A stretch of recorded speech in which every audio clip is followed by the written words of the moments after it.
for the interwar period background reading. So first we'll start with the role of the Paris Peace Conference. So in January of 1919, the major Allied powers, apart from Russia, met in Paris to discuss the terms to end World War I.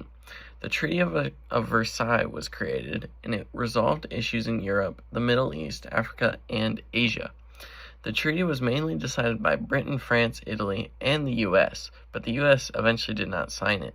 President Woodrow Wilson was unhappy with the other leaders' punishment towards Germany, and so refused to sign the treaty in the end.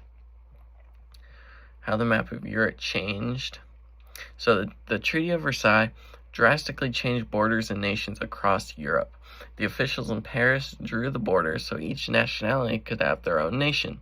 At least that was the idea. And that was an original idea proposed by President Woodrow Wilson. The leaders in Paris drew borders they thought reflected different nationalities, but that was not always the case, as in Czechoslovakia, for example. Czechoslovakia was a country made up of Czechs and Slovaks, even though they did not see themselves as having similar nationalities. Poland came back after being out of existence since the late 1700s. Austria and Hungary became independent nations. Yugoslavia was made up of many different Slavic groups who saw themselves as separate nationalities.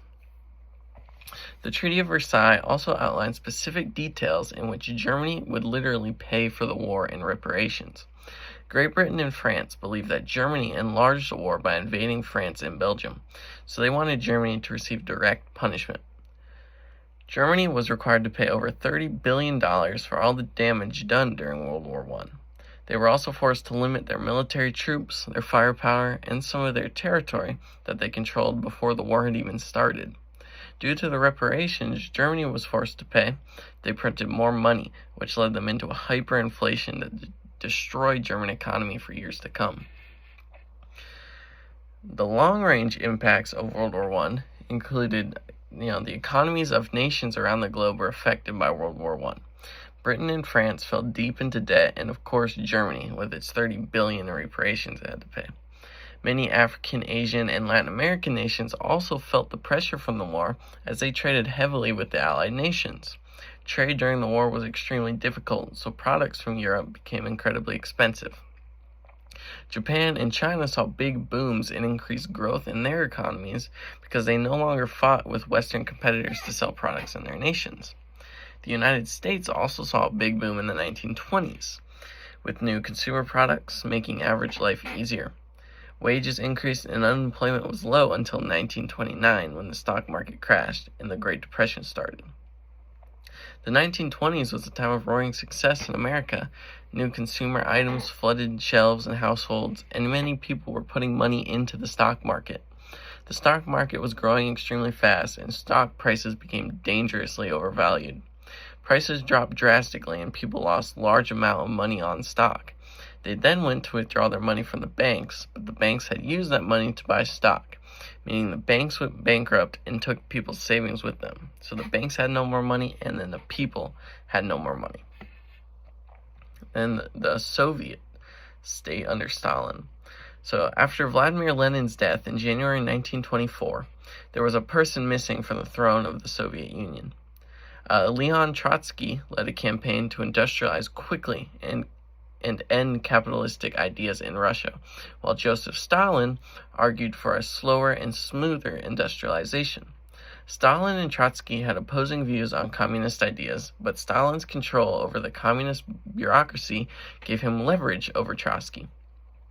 Stalin then exiled Trotsky to Mexico, where he was later killed in 1940. Stalin instituted his ideas of 5-year plans to help achieve goals and grow the Soviet Union within a reasonable amount of time. Stalin quickly abandoned his slow and smooth idea in exchange for a quick industrialization to build farm equipment. Stalin wanted to have control over every aspect of communist life, including farming. He had communist officials move into farms to try and increase production. Peasants and workers rebelled against these officials and even resorted to violence in some situations. Stalin forced peasants to work on farms and tried to meet his new quota for grain. Upwards of 2 million citizens were killed because of their refusal to follow Stalin's rules for farming. Stalin became extremely paranoid about many officials wanting him dead following the assassination of another Soviet official.